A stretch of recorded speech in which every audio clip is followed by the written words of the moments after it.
So, what are these 7 ways to organizational flourishing? These aspects of your church that will either unlock flourishing, the shalom that we are all meant to participate in, to receive, enjoy, and create for one another in God's world.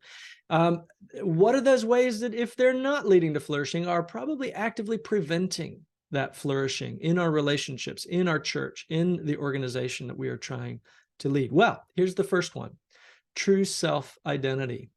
And by the way, this is not just the first way. This way is foundational to all the others.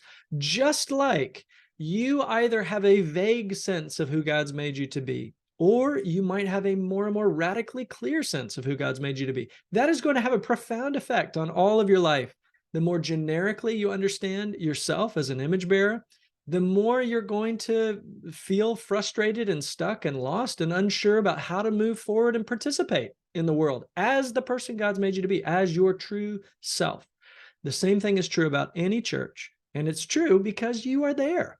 All right. Churches are not just a thing that happens spontaneously. They happen because real, live, distinct image bearers help to found or plant those churches or lead them into the future.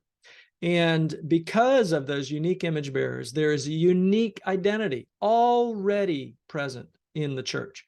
Now, you may not have listened to it, you may not have captured it in words yet, but if you do, so many things can get unlocked in your church, including a shared sense of who you're becoming, of what the destination looks like for your church, not just to glorify God and enjoy Him forever, or however you would verbalize it, love God and love your neighbor as yourself. But the thing that you are most called by God to help make true, a little more true, because this church existed. And how are we going to get there? How are we going to move in that direction?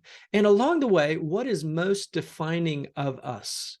And maybe who are we growing into as a church? And what are we growing out of? You might have heard that kind of thing in the New Testament before. The old is passing away and the new is coming. These kinds of values are also true of churches and, in fact, any organization.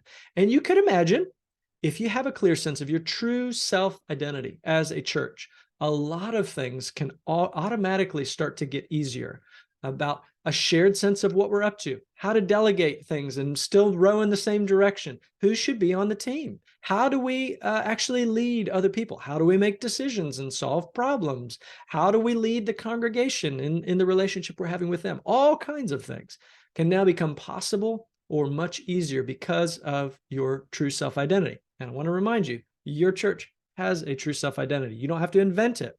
You get to discover it, just like your own true self-identity as an image bearer. So I ask you, have you captured that true self-identity for your church of what's clear now? Are you living into it? Is it present in the life of your church? Is it providing the clarity it's meant to have, just like the design that God has put into you as an image bearer?